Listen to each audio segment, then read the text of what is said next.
Welcome back to another edition of the Night Report podcast. I'm your host, Richie O'Leary, joined as always my co-host, Alec Crouthamel. No Mike Broadbent today. He is, I think he's taking a bike ride or something. He Out touching grass like the rest of us should do. touching grass. There you go. So no Mike today, but some breaking news. Rutgers Basketball did just hire their GM, not just men's, but also women's. They will be doing both. Rob Sullivan's coming over from St. Joe's. But before we get into this, this podcast, as always, is sponsored by FanDuel. FanDuel, the number one sportsbook app on the web. I don't know if you could say on the web anymore. I think that's a weird old school term. But top sportsbook, I think Rutgers is currently 12.5-point underdogs for football, not basketball. This weekend against Illinois, I think it was a 63.5 spread or over-under. So if you're going to go bet on FanDuel. That's basically it. I'm sure we'll mention FanDuel at least 2 more times because contractually obligated. Anyway. And you can we'll have our preview tomorrow too with JR from the Big Ten Huddle, also covers Illinois. So you'll get a lot more info at that point as well. Yeah, so we're going to try to keep this one strictly basketball, but I'm sure we'll veer here and there, zigzag, all kinds of Rutgers athletic stuff. But Rob Sullivan coming over from St. Joe's University, the GM over there, will now be the general manager of Rutgers basketball for men's and women's. Alec, before we dive into his background and everything, just initial thoughts on the hire.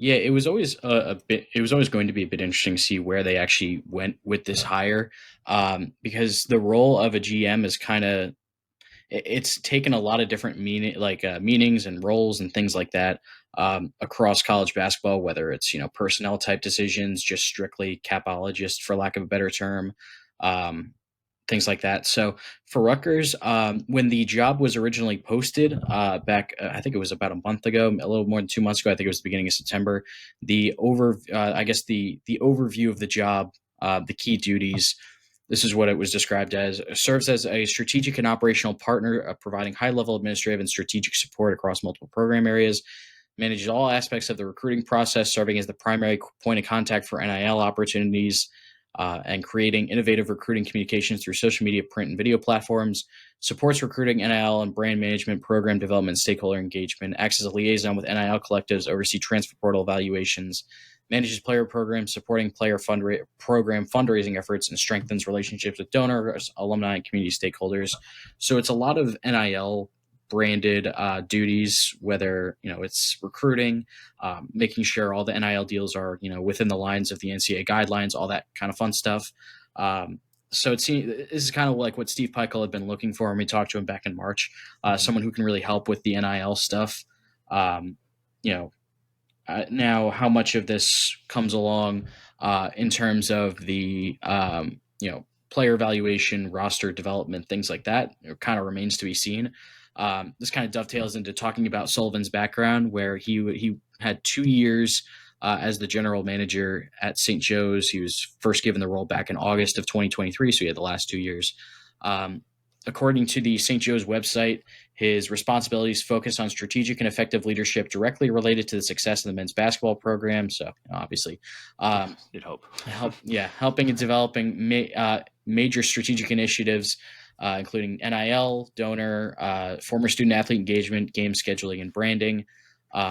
So a lot of NIL stuff is what he did at St. Joe's. So that's kind of what it seems like what he's going to do at Rutgers, handle a lot of the NIL stuff. We know Rutgers basketball has definitely been a little starved of NIL in recent years. So with Kelly Zinn on board and all the NIL initiatives, the RNIL that we've already talked about, partnered with Sullivan, who has experience being the GM for 2 years, granted at the Atlantic 10 level. It's much different at the Big Ten level, so we'll see how that adjustment goes. Yeah, I think a lot of this is going to help. Like you mentioned before, we talked to Peichel in the offseason, and he basically said, he's like, I need someone to help me with numbers. I need someone to help me with contracts. I can't be doing all that while also coaching and developing. And I get it. There's a lot of responsibilities, but as a head coach, like, you're going to have to deal with a lot of that stuff. Now, having a GM that's actually going to do something, unlike a Reed Zach, who's also, by the way, no longer with Rutgers, kind of a waste of money there if we want to go look at wasted money anywhere. I think he'll be able to help a little bit in the NIL part, in the NIL category. Now, in terms of raising money, I still think it's tough because you need to, number one, you need to put out a good product on the floor. That's the easiest way to get the money and to get the donors involved. But on top of it, you got to reach out to all these people, and they feel like they're kind of capped at what they have in terms of current donors. Now, that's where Zinn comes in and tries to get those businesses elsewhere to get into the NIL funds and stuff like that. Maybe Sullivan has some connects from the Philadelphia area. So who knows? We'll have to kind of just wait and see. I feel like on paper, maybe it's just me. It just is like meh, but I don't really know much about him. I mean, he doesn't really have a lot of parity in his resume either. Like it's all St. Joe's, St. Joe's, St. Joe's, St. Joe's, St. Joe's, going up from a player at St. Joe's to Dobo at St. Joe's to chief of staff to GM the past couple of years at St. Joe's. So we really don't know what he can do. And also, like I know that A10 is a solid basketball conference at the G5, whatever you want to call it in basketball, mid-major level. But it's not the high major level of the Big Ten where you're competing against the top dogs who are all spending shit tons of money. So I'm gonna like put it like this because someone asked us on the boards and I already gave my answer to it. But 1 through 10, what would you rank this higher currently, just based off what you know? I'll give it around a 5.5. I think mostly because of that kind of unknown. Because we don't we don't really know much about his background and all that stuff. St. Joe's, I mean, they were able to, for one, I kind of feel bad for their fans now because they have now lost a head coach and a GM within the last month or so, with Billy Lang going over to the Knicks, which I guess makes him leaving at this point in time kind of, it makes a little bit more sense because Billy Lang was the guy who hired him. So yeah, it kind of makes sense. Yeah, it's just there's not a lot known about his background. Like you mentioned, he was actually part of that team with Jameer Nelson and Delonte West that made the Elite Eight. So I guess the thing with St. Joe's, they've been able to bring in talent. It was just a matter of, Lang was kind of maybe entering the season on the hot seat because of the talent that was brought in. They just weren't able to kind of get the best of it. Bringing in guys like Xavier Brown, Derek Simpson, Justice Ajibor, I think is how you say his name. They were able to put together a really talented roster. They just weren't able to win games at a high enough level. Now Xavier Brown is and one of the assistants whose name is escaping me are now at Oklahoma. So yeah, I'm still not really sure what to make of it. I guess we'll have to wait. It's probably going to take a while to see what kind of impact he'll have because there's not much a GM can do, especially with the role that he's probably going to fill when it comes to NIL, transfer portal, contract stuff. We're really not going to know what he's doing on a more concrete level until the offseason comes along. So it could be a while. So yeah, it's just kind of tough to tell for now. So we'll have to. Jury's kind of out right now. Mm-hmm. I guess it's not one of those big names like we'd heard a lot that there were pro people interested, some big big names interested, things like that. But at the same time, it's like there's only so much you can expect when it's probably not paying at the highest level of some of the other big dog basketball programs, and B, it's at that same point you're working with both programs. Same thing with the women's side. Probably gonna have to wait until around the off season to see what exactly he's going to be doing. Unfortunate timing because I just talked to Coquise Washington today, a mere hour and a half before the news dropped that Sullivan was getting hired, so I have to wait a little bit to get her thoughts on that. But either way, yeah, it's going to take a while to get a fully concrete opinion on what the deal is with him. I mean, look at their transfer portal haul over the last couple of years. They got Derek Simpson from Rutgers. They also got a guy like Deuce Jones, who probably could have gone to a lot of different places after his freshman year at LaSalle. So they've managed to bring in some solid talent. And I mean, in the A10, there's only so much you can do. So at the very least, it seems like they've been able to put together some solid rosters. And I think a part of that credit has to go to Sullivan himself for kind of working with the NIL stuff. If he had the amount of impact that we think he does as the general manager. So yeah, I guess the long story short, the jury's going to be out for a little bit on how effective he is, but we'll have to wait and see. Couple things. Number one, St. Joe's has more New Jersey players on the roster than Rutgers, which wild, mind blown. Number two, Deuce Jones actually wanted to go to Rutgers in the offseason, but ended up at St. Joe's, obviously. Rutgers had other guard targets, and I think they actually landed. It's because of France. They landed Francis, right? Yeah. Who else? They're kind of similar. Oh, Zerno. They went another guard. Yeah. Jones and Francis are kind of similar players. Like they're on the smaller side at guard. They're not, they're definitely scorers. They're on a little bit of the inefficient side, so it made sense. Yeah, you only get one or the other because you don't want two of the same guy. Mm-hmm.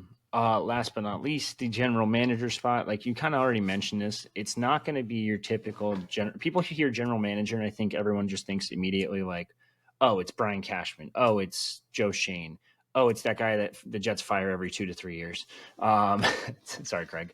But yeah, no, I mean, it's not going to be that general manager who has a control over the coaching staff and who they're going to hire and this and that and pick the players. It's also not the general managers of the NCAA, like the Shaqs of the world, who's the general manager of Sacramento State, or insert NBA player here at basically every higher major college. That's Steph Curry, Trae Young, Steph Curry. They're just donating shit tons of money to their alma maters, basically. So it's not going to be like that either. It's going to be basically an extra fundraising role for the most part, and also someone that can manage contracts, someone that's done it before and kind of. If you read his roles at St. Joe's, it's basically what they want him to do at Rutgers. It basically fills almost to a T exactly what the job posting said, between helping manage contracts, helping manage NIL, helping manage money, basically going to get more money from people between donors, meetings, and stuff like that. And we know Pike will struggle with that in the past. There's been, we've said it on here multiple times before. There's been stories about how there's guys that wanted to donate 6 figures and it just didn't end up working out because they didn't reach out to him quick enough or something. So it is good to have it. Now, you're the women's basketball guy here. How is this going to affect them? And is it weird that they have a guy doing both, or is it more so like normal? Like, I feel like it's not like a normal trend for the most part, but there are some, right? Yeah, it's not totally out of the ordinary to have one person do both. Like there are some of the bigger time programs have a GM for each. Like obviously UConn has a men's and women's basketball general manager. Baylor has its own women's basketball general manager. North Carolina as well. But then there's also some, Syracuse also has their own for women's basketball. There's also some where they do have both. School like Notre Dame, both of those basketball programs are pretty notable and pretty well regarded. It's actually Pat Garrity, who some older fans may recognize from the old Big East days. He was I think the Big East Player of the Year in back in the late 90s at Notre Dame. He is both the men's and women's basketball general manager. Villanova, also, speaking of the Big East, has a men's and women's basketball general manager. Baker Dunleavy is doing both. So it's not, it's not something out of the ordinary. So I don't think it's like, obviously you'd like to have someone who is dedicated to one team, but it's not really totally out of the ordinary to have one person handle both roles. And again, the role of the GM is different when it comes to school by school. Like Baylor, in their press release announcing their GM back in actually just last month, they hired a women's basketball general manager, and her role is going to be working with the athletics general manager. By the way, athletics general manager, that's a thing now too. Overseeing roster construction and management, player acquisition and retention, and budget and cap management. So it's kind of like you mentioned before, some of those pro style GMs where they handle a lot of the roster stuff as well.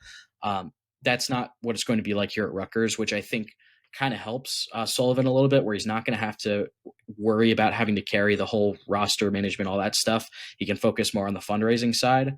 The NIL market in women's basketball is kind of burgeoning a little bit more right now. Obviously it's not at the level of football and men's basketball, but it's definitely getting up there. So that's going to be really interesting to see how Rutgers kind of handles that and where they kind of rank in terms of the big players. Obviously being in the Big Ten certainly helps. I know this is going back a couple months when we talked to Kelly's in the first time after she first got on the job. She was talking about the Olympic sports coach who would come to her and asked about, do we have this much for a certain recruit? And she said, if I can't raise that much, then they should ship me back to the Bayou, whatever. We were never really sure if that was women's basketball or volleyball or something like that. We're like 90% sure, right? Like, because it almost went hand in hand with the 5-star from Rutgers Prep, I think she was. If you're talking about Gigi Battle, where's she from? I forget. She's originally from Edison. She goes to DME Academy, I believe it's called, down in Florida. Right. Yep. She ended up committing to Indiana, I want to say. Okay. She committed to Indiana. So whether that was who it was about or not, I don't know. But we'll have to wait and see how it, again, until the offseason, kind of how it affects the the portal, the recruiting. Rutgers only has one recruit committed to the 2026 class. Mm-hmm. Kind of similar timeline to what it was last year. The portal, they actually got going pretty quickly. Like, they landed their first portal commitment the day after their season ended, which was pretty crazy. So yeah, just a matter of, what is this going to look like long term? Now, there's also the elephant in the room of both of these programs are coming off a couple of down years in a row. Now the pressure is on them to win immediately. So how does this year go when the GM isn't going to be able to do a whole lot, at least front facing? Mm-hmm. How is that handled? We've talked with Kelly Zinn about, how she evaluates coaches and things like that. So how does that come into play at the end of the season? We'll have to wait and see. Yeah, and that's going to be really interesting to follow. Actually, now it's interesting because we've heard murmurs about it, and I mean Jerry Carino's article basically all but confirms it that Peichel and Kokis didn't want to share a GM. They wanted to have their own GM specifically for men's basketball because every men's basketball team's had a GM for 2 years now at least, if not more. So it's not an ideal arrangement, but when we talked with Peichel back in March after the season, he was asked about what's the timeline for a GM, and I believe his answer was the timeline needed to be last year. Yep, I think that's what it was. Yeah, not good, but I'm trying to think of an analogy because Mike's the analogy guy. He's usually pretty good. That's like with this. It's like having both hands tied behind your back when you're going into like a fight, and then okay, now you have one hand untied, but the other hand's still tied. So it's like, okay, I'm still not going to win this fight, but at least I got a puncher's chance. I feel like that's a good one, right? Like, it's pretty solid. It's not as good as Mike's recently. That was a bad one. Yeah, the whole giving hobo and meth head more meth. Yeah. He's got money, but instead of using it to get out of the situation, he decides to buy more meth. Buy more meth.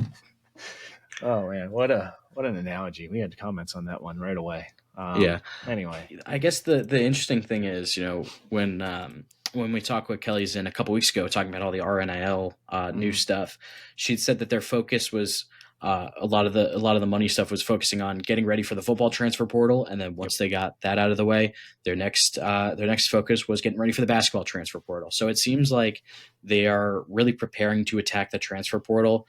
And I mean, on the women's side, more so than the men's side, they really did attack it last year. And if there's an influx in fundraising and just general money to go all around, we could see some different approaches because, the on the men's side, they only brought in 2 transfers, but then I guess you could Badalu and Zerno are kind of high school / transfer. It's tough, but on the women's side, they brought in 6 transfers, 3 transfers. Fall, Francis. Buchanan. Fall, Francis, and Buchanan. Yeah, right. So 3 transfers. The women's side brought in 6. So it's just how are they going to attack the transfer portal? I think is the biggest point of focus. It should be interesting to watch.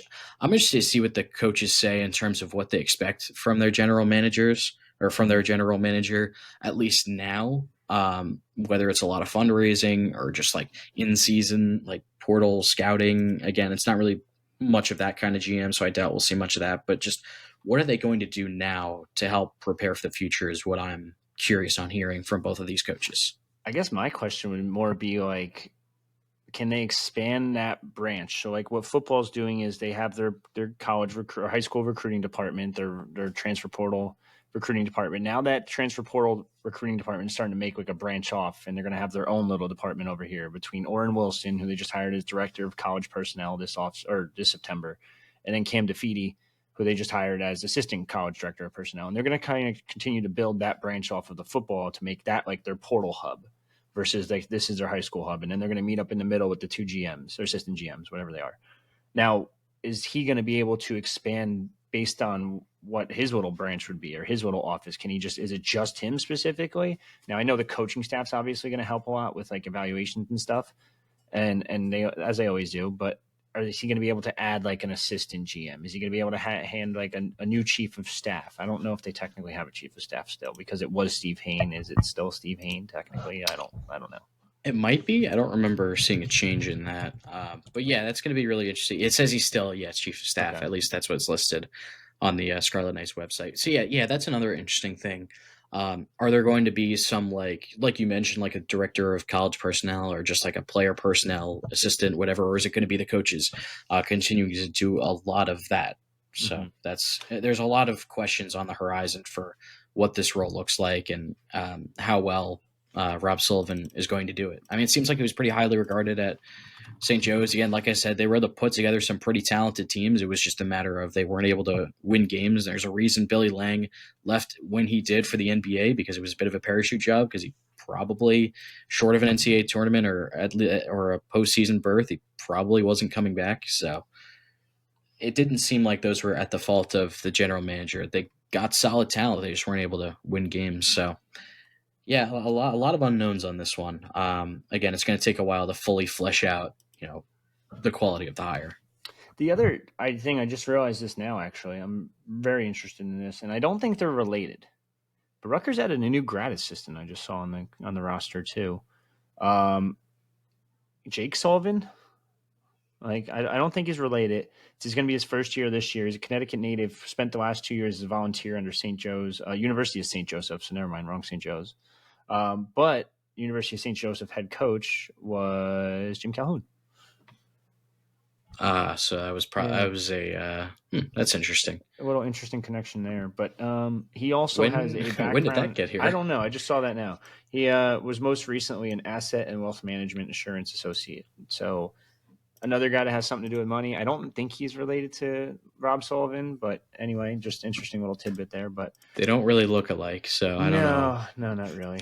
But you never know. Last name, it is a common last name too. So, but Rob Sullivan, I'm indifferent on it.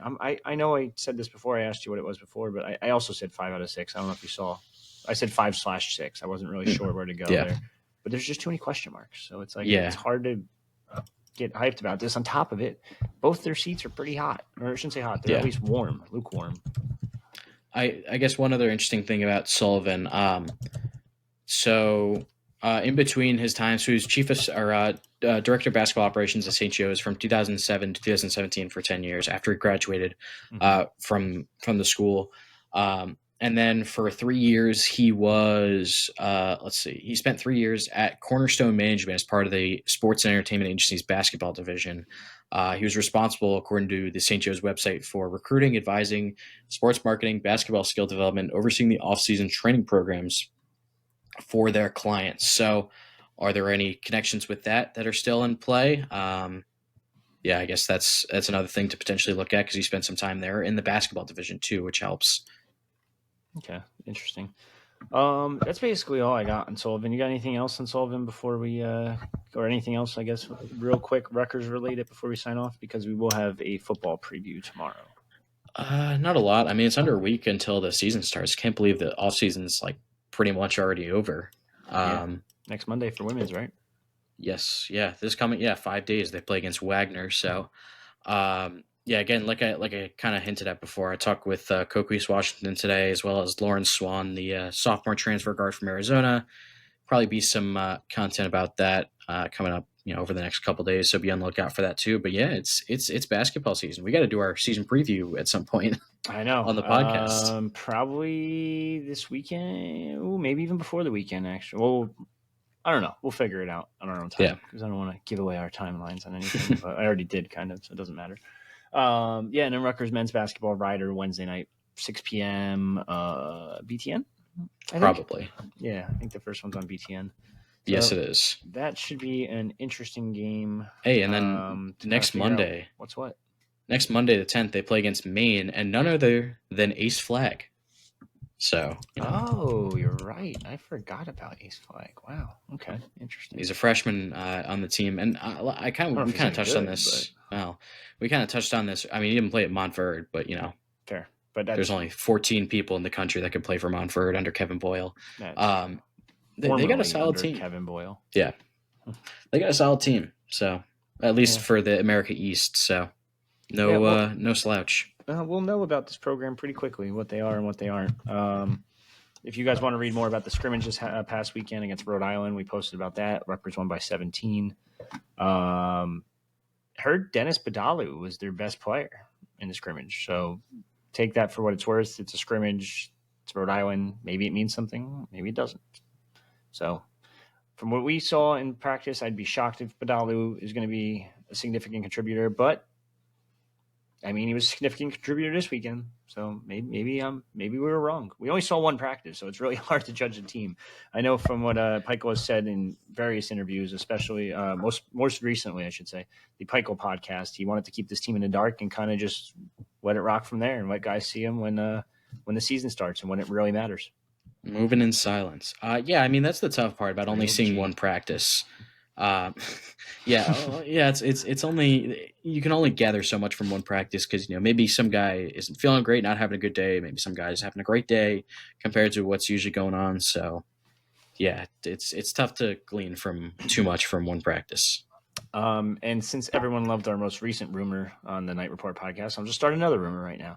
There's another rumor. Now, rumor, I'm prefacing this by saying rumor. So there's not facts, nothing behind it. It's just some random rumor I got today. And it was, I know the starting lineup. I said, sure, dude, what is it? Jermichael Davis, Darren Buchanan, Dylan Grant, Dennis Badalu, and Emmanuel Ogbole. Now, again, rumor, take it for what it's worth. Maybe the guy's right. Maybe he's not. Maybe he's wrong. It's not a person I would bet my life with. Just put it like that. Also, not a lineup I would put in a 3-point shooting contest. I think there are no 3-point shooters that I would trust. I don't know if I trust anyone outside the paint. Yeah, exactly. So that would, if that's the starting lineup. I don't even trust lineup, them in the paint. There's, you know what? There's definitely a lot of defensive versatility. Offense. Yeah, there's a lot of length. Yeah, they would be definitely offensively challenged. Is what I would consider it as. You want to talk about speed limit? Or going to hit the speed limit in the school zone at that point. Yeah, exactly. All right, that's enough of that. One more thing. FanDuel sponsored the pod. Rutgers preseason odds for basketball to win the Big Ten Conference. I, for some reason, wanted to say Big East so bad, and I know it's not. Big Ten, plus 20,000. That is tied for last with Northwestern, Penn State, and Minnesota. So if you want to make some wagers, you want to say fuck it, maybe Steve Peichel putting a team in the dark is maybe they're better than what we think. Go bet $1 on it. Win like what, $2,000? More than that? Yeah, $2,000. So I mean, it might be worth $1. But other than that, as always, check us out on YouTube. If you're already listening to us on YouTube, hit the subscribe button down below. It's free, it's easy, it's simple. Also rate us on any of your podcasting apps. 5 stars only, please, because anything else is just a lie and you don't want to be lying. And follow us on social media at Rutgers on 3 on Twitter, Instagram, Facebook, TikTok, and I don't know what else. I think that's really it. Actually, if you name all the other subscribe ones, for more food reviews and more food reviews. We'll try to get more of those. Maybe we'll do a couple rack food reviews this year because they don't have. They do have Jersey Mike's sandwiches there. They do. Also, I believe it. I think so. But also, I believe it's the prime rib sandwich that got a lot of hubbub over the season last year. We'll have to. Prime 52 and its prime rib sandwich, familiar to Jersey Mike's Arena fans. Actually, is at SHI Stadium too. But apparently, it's got a lot of hype. Might have to try it this year at a basketball game. Yeah, we might have to do a couple food reviews. There's some good, decent options. I shouldn't say good. There's some decent options. And then if that winter festival thing comes back, that'd be pretty cool. I'll just have to try the beer. Oh no, twist my arm. All right, that's it. That's enough. Time to sign off. Stay tuned for tomorrow. We will be on, or whenever you're listening to this, might be up already. Illinois podcast preview. JT from the Big Ten Huddle. I think JR from Big Ten Huddle. JR from the Big Ten Huddle and Illini Talk podcast, talking all things Rutgers, all things Illinois. And that's it. So peace out. Forgot how Mike ends it.